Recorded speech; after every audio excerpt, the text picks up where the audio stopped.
In terms of the entire bear market, it would be unusual for it to bottom out anywhere near this high.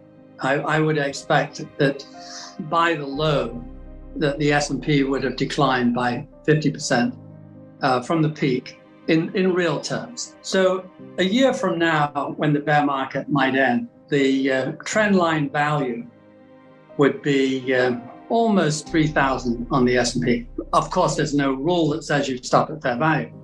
But typically, in previous big bubbles breaking, they go down below that. That's a lot of pain. And it's possible that would do that again. But you do have to adjust for inflation. There was very little inflation around in 2000. But this time, with inflation running at 8 or 9, it does move the nominal value of the S&P upwards, and one shouldn't lose sight of that. It's hard in a bull market to get your brain around what happens in a bear market. Let me go back to Amazon. Amazon in the 2000 bust didn't just come down.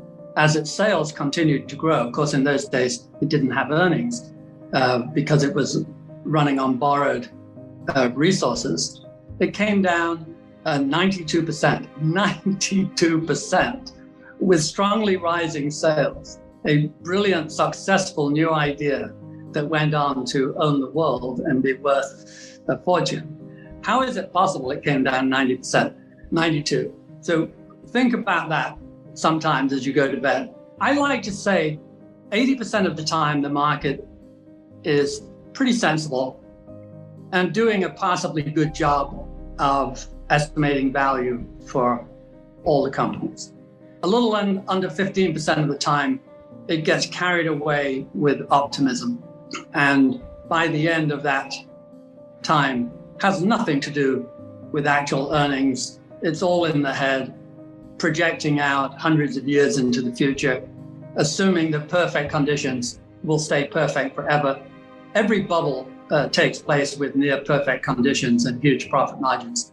And the market runs with that and assumes it will stay there forever. And of course, conditions mean revert, profit margins mean revert, and good times become bad times. And that is a problem. No, I expect the Fed to be behind the curve, to be deep into optimism, and it doesn't really have a clue about market bubbles and the damage they do when they break.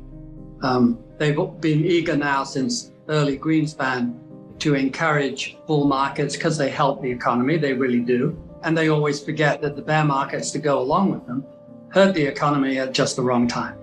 So if I'd been asked to bet, would the Fed get inflation wrong when inflation came along at any time, I would have said, of course, they'll miss it, they'll be late, their responses will be pretty ill-judged. The Fed's record is terrible. What is impressive is how much room they have been cut by the market. I mean, the market is incredibly forgiving to the Fed. This Fed had a wonderful environment. They did nothing right, but they were seen to be presiding over low inflation and decent growth. The growth rate actually has slowed way down since Greenspan.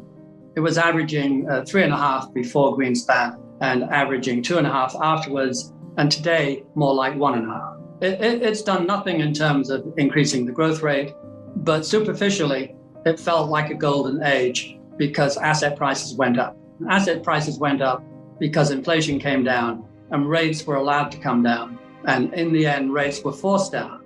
And low rates make leverage cheap, make private equity deals wonderfully easy and profitable, and they push up the price of real estate and they push up the price of stocks. And that's the way it was. And the Fed gets credit for that, and it's due none.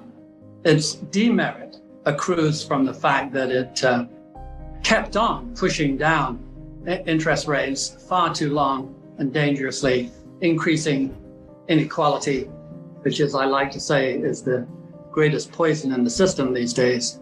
And it does damage the degree of inequality we have in the US now, does damage the strength of the economy. And it is probably part of the reason why the growth rate has slowed and continues to slow.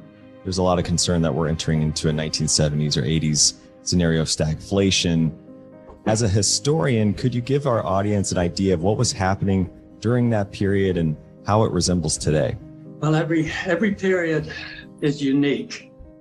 The 70s had problems with the oil crises. You can call it one giant crisis, or you can call it two or three.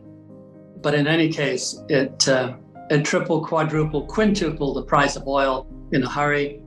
We'd come off 50 years of fairly stable, low prices, and they shot up and stayed up for a long time and inflicted enormous pain on the system. They lowered the growth rate. Why wouldn't it? If you have to pay 3-4 times for your energy, it also, of course, pushes up the price. So there's nothing like an oil price increase to increase stagflation, and it did.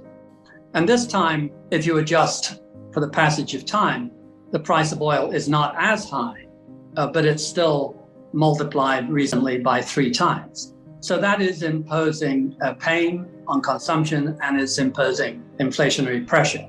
We also have, because of the invasion of Ukraine, we have had some extra spikes in the price of food, fertilizer, and natural gas, particularly in Europe. Interestingly, they are now, almost all of them, lower in price than the day before the invasion. And this is a lovely example of how the stock market works. The stock market is saying, whoops, there's so much damage from commodity price rises, et cetera, that we're going to have a recession. But the recession isn't bad news, because the recession is going to get the Fed back in our camp of lowering interest rates again and helping stock prices. And we're looking out into the future, and therefore that's a good news. So the fear of a recession becomes a wishful thinking about future interest rates. And so the market gets a reprieve for a while. It's quite remarkable, but it's fairly typical. And that's what we're having now. And that's why we might have a bit of a rally for a few weeks, I think. I think in the longer term, forget the next few quarters, who knows what happens really. But in the longer term, we are really running the risk that this is back to the 70s. We have problems with the availability of plentiful, cheap resources. We have problems with plentiful, cheap labor. The birth rate has crunched in every developed country except Israel and China. That's a very, very important segment of the global economy, to say the least. And every one of them has a population growth rate lower than replacement level. So in the end, after accumulating lots of older people as a higher and higher percentage, we start to actually have the population drop. Secondly, we're 10 and 20 years in, depending on the country, into having smaller baby cohorts. So we know with absolute certainty, since they're alive already, that 20-year-olds arriving in the marketplace will be fewer and fewer for the next 20 years. And we have not experienced this before. This has happened incredibly fast.